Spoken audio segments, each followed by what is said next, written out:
राधे राधे सुंदर साथ जी। और टॉपिक में डाल रहा हूँ काल चक्र पर, क्योंकि यही एक सत्य वस्तु है। काल चक्र इस जीवन में हम चारों तरफ देख रहे हैं कि सभी इस प्राकृतिक भौतिकवाद में जितनी भी वस्तु प्रकट हो रही है, सब का सब एक न एक दिन वह काल के मुख में समाता जा रहा है। काल चक्र का मतलब होता है जीवन और मृत्यु की बीच की कड़ी, जो परिभ्रमण करते हुए हम सभी को एक संदेश देता है कि यह पूरा प्रकृति ही काल चक्र है। और काल मतलब होता है समय। इसको हम बड़े ढंग से समझेंगे। समय को हम टाइम कहते हैं। टाइम की जो सबसे छोटी इकाई है वो है सेकंड। 60 सेकंड में 1 मिनट होता है और 60 मिनट बराबर 1 घंटा होता है और 24 घंटा बराबर 1 दिन होता है और 30 दिन बराबर 1 महीना होता है और 12 महीना बराबर 1 साल होता है। इस प्रकार यह जो युग चल रहा है, इस युग में भी कलयुग की आयु जिस पर टाइम आधारित है 4,32,000 वर्ष। उसके बाद से द्वापर की आयु है 8,64,000 वर्ष। उसके बाद 12,96,000 वर्ष त्रेता की आयु है और सतयुग की आयु 17,28,000 वर्ष है। ये चारों युग जब एक एक राउंड चल देते हैं तो 43,20,000 वर्ष होता है, जिसको शास्त्रों में एक चतुर्युग कहा जाता है। और ऐसे चतुर्युग जब हजार हजार बार व्यतीत हो जाता है तो ब्रह्मा जी का 1 दिन होता है। और ऐसे समझें कि 8,64,000 वर्ष व्यतीत हो जाता है तो ब्रह्मा जी का यह 1 दिन का मतलब 12 घंटा समाप्त होता है और फिर हजार हजार वर्ष व्यतीत होता है तो 12 घंटे की रात होती है।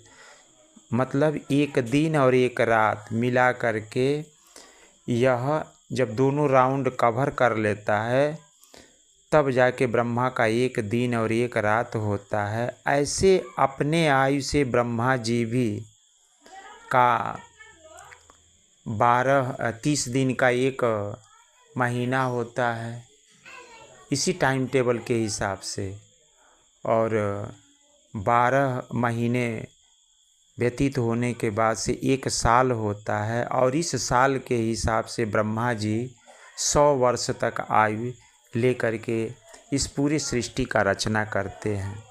इस सृष्टि को चलाने वाले ब्रह्मा जी, विष्णु जी, महेश जी, इन तीनों लोगों की जो आयु है 100 वर्ष निर्धारित है।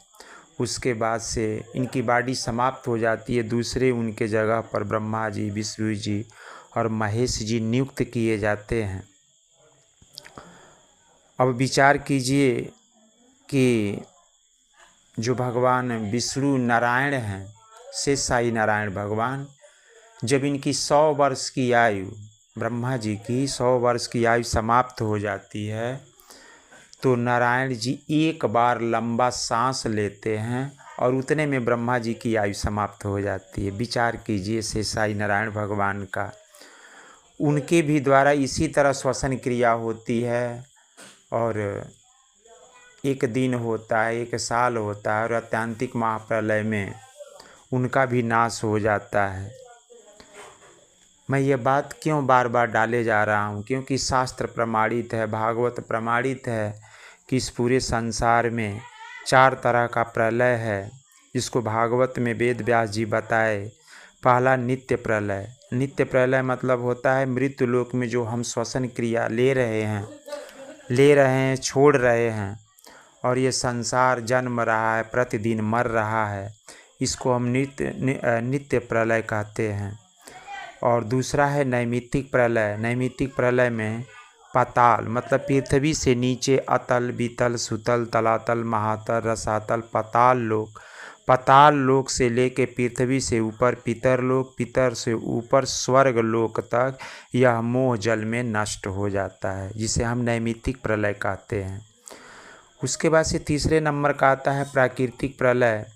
प्राकृतिक प्रलय मतलब स्वर्ग से और स्वर्ग से ऊपर यमलोक, जनलोक, तपलोक और बैकुंठ, बैकुंठ से ऊपर अष्टावरण जिसको प्रकृति कहा जाता है, और उससे ऊपर गायत्री माता का धाम है। यहाँ तक मोह जल से डूब जाता है, मतलब यहाँ तक सब ये नाश हो जाता है, जिसको हम प्राकृतिक प्रलय कहते हैं। प्रकृति ही क्षिति जल पाव गगन समीरा पांच तत्व और मन बुद्धि अहंकार ये अष्टावरण हैं। अष्टावरण के द्वारा ये प्रकृति बनती है और यही प्रकृति एक एक ब्रह्मांड का निर्माण करती है। यहाँ तक सभी जीव जंतु, देवी देवता, यक्ष, गंधर्व सभी लोग इसी प्रकृति से बनते हैं और इसी में प्राकृतिक प्रलय में नष्ट हो जाते हैं। यहाँ तक इस प्रकृति के द्वारा बनाए हुए ब्रह्मा जी, विष्णु जी, महेश जी की भी बॉडी है, उनका भी इस प्राकृतिक प्रलय में नष्ट हो जाता है।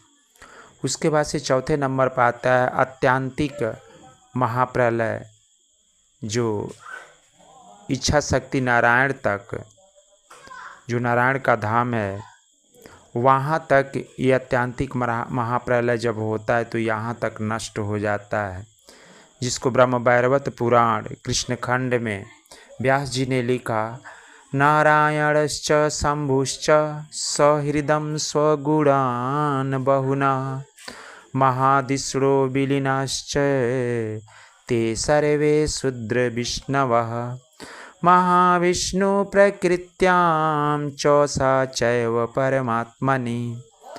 ये प्रूफ है कि नारायणश्च शंभुश्च और सहृत्यम स्वगुणान बहुना, मतलब नारायण के द्वारा ये सर्वत्र ब्रह्मा विष्णु आल देवी देवता जो 100 गुणान मतलब इनका गुणगान करते हैं, ये सब के सब आत्यांतिक महाप्रलय में इनका नाश हो जाता है। तो इस प्रकार ये काल चक्र किसी को नहीं छोड़ता। इस जीवन में अगर कोई सत्य वस्तु है तो वह है मृत्यु। मृत्यु को छोड़ के इस संसार में कोई सत्य वस्तु नहीं है। और ये पूरे दुनिया वाले जान भी रहे हैं कि हमें एक न एक दिन इस बॉडी को छोड़ के जाना है, फिर भी हम लोग मायावी संसार में इतने उलझे हुए हैं।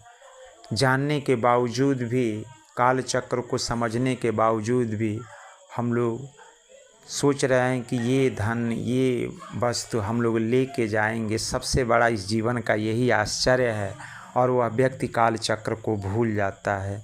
इसीलिए प्यारे सुंदर साथ जी, आप अपने जीवन काल में हमेशा याद रखें कि यह जो काल चक्र है, एक न एक दिन वह काल हम सभी की प्रति घूम के आएगी उसकी सुई, और हम सभी इस दुनिया को छोड़ के दूसरे धाम में हम सभी को जाना होगा। इसीलिए पहले से ही तैयारी करें और इस प्राकृतिक जो मोह माया का संबंध है, इसे त्याग करके भगवत भजन कृपा करने के लिए उस प्रभु से प्रार्थना करें कि हे परमात्मा, हम सभी पे आप मेहर बरसाएं कि आपका ज्ञान, आपकी भक्ति, आपका भजन हम सभी के मन मस्तिष्क पर चलता रहे और हमेशा वो काल चक्र याद आता रहे, जिससे आपकी हम लोग भक्ति करके आपके धाम तक पहुँचें।